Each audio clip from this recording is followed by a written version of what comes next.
Well, I know Facebook was actually in the audience. They brought their dating sort of division down to the conference. But they were there, very observant, I can assure you, of every major presentation that was going on.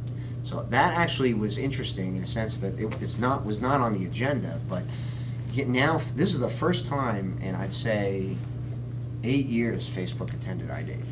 And that to me was, whoa, Facebook, I saw the sign up and I was like, whoa, Facebook's here. And we had MySpace in 2004. Remember that? Yeah, two people. Yeah, but that was different.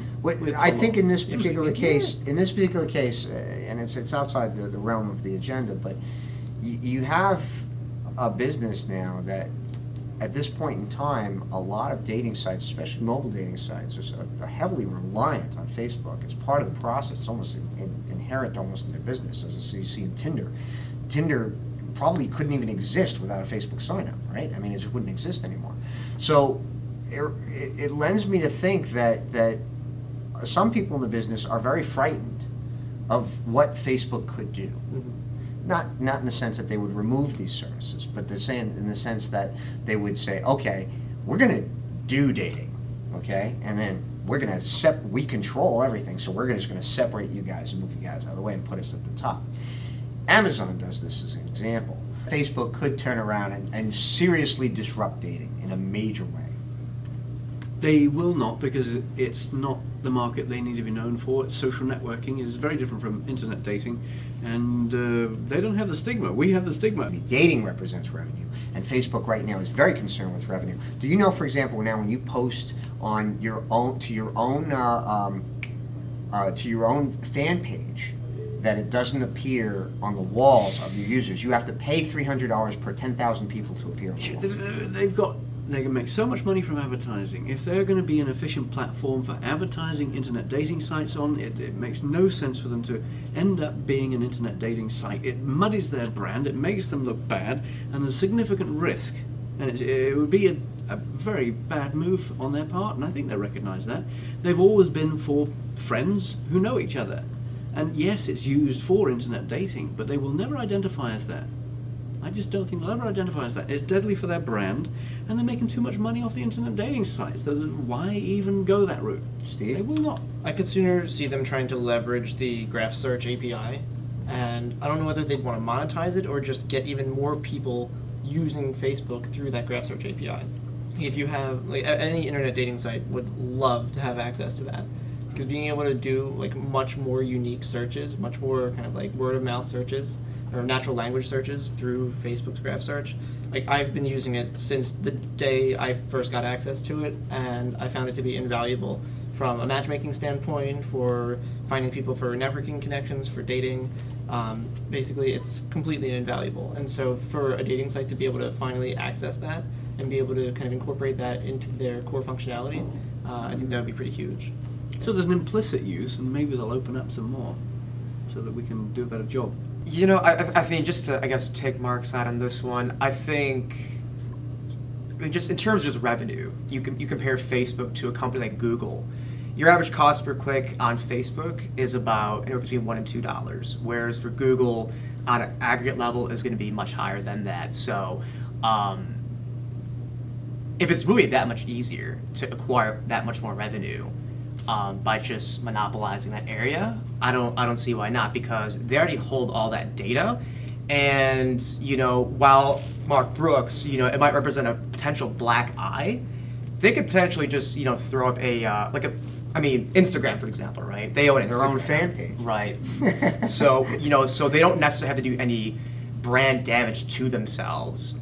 You know, it doesn't need to be called Facebook dating, right? They can just basically get behind whatever brand, product, or idea it is that they want to, and then, you know, claim full I mean, ownership. people already date on Facebook as it is, as we found last year at the focus group. Also, you've got Snap Interactive. You know, that their whole business is based on Facebook. So you've got enough education coming Facebook's way. I mean, not at their expense, at the expense of others. So I'm just saying that you know, they could pull the rug out and really shock a lot of people in this business. That potential now exists. And the fact that they came to the conference, hey, it's a great thing, they're welcome here. But, and we welcome them, but we want to hear from them at the same time. I'd love to know their intentions. You know, and just on the macro perspective too, when you think about it, you know, I mean, let's not get into details as far as the IPO goes, because obviously that's a very, you know, in-depth and complicated transaction. But now that the IPO has been issued, now there's pressure, you know, from the public to actually see more revenue. And as an advertiser, you know, I see this every single day. I noticed after their IPO got issued, as a dating advertiser, they loosened up a lot of their restrictions on the, you know, in terms of what I could show, and you know, partly due to the fact that my personal accounts went from spending $5,000 a day to $25,000 a day, and that's money in their pocket. So at this point right now, after that one specific move, this was, you know, about a year ago, pressure's on. They had to perform now, and you know, this pressure may lead to a move like that, but that's uncertain to say. And it's a significant amount of revenue. I mean, Yeah. if you look at them potentially taking the dominating factor in the dating business, you're closing on $1 billion. I mean, you have to be. Or $500 million? I mean, it's a significant amount of money they would take out of the industry. There's just nowhere on it. It'd be certainly in the hundreds of millions of dollars automatically from day one. And I don't have any numbers at hand right now, but that would represent a pretty substantial portion of their current revenue pie right now. So We advertise on something Google. to keep in mind. We will advertise on Facebook. They'll be the marketplace and the mainstay for us. It's strategically a big error for them to ever consider being a dating site, and they'll never do it for a branding If they did it from a reason. branding perspective, but if they had it as, let's say, a division, or just it was just one extra thing that they've got. They'll service us. They'll look after the dating industry, and that's not just rose-tinted glasses. That would be a strategic error on their part. There's no point.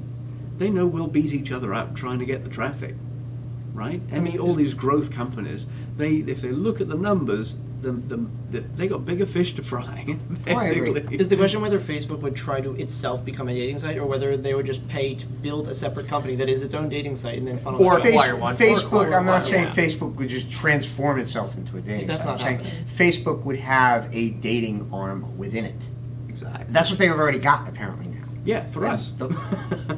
Marketing dating site. You know, here's Servicing actually us. an interesting economic way They're to showing think up now, about it, isn't right? it? Technically, Facebook, it is an RTB platform, right? It doesn't matter if you're a car company, a dating company. I mean, obviously you have targeting that lets you, you know, parse out certain portions of traffic, but it is a constant RTB platform.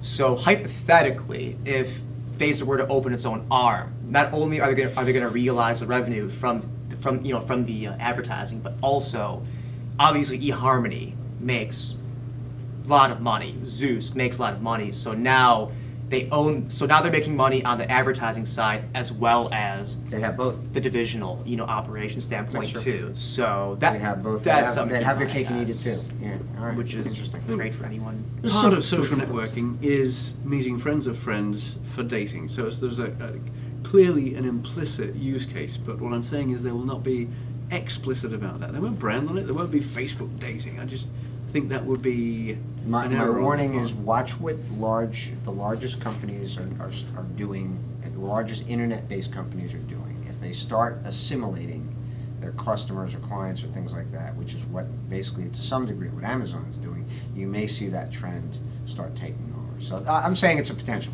That's all. That's all I'm saying.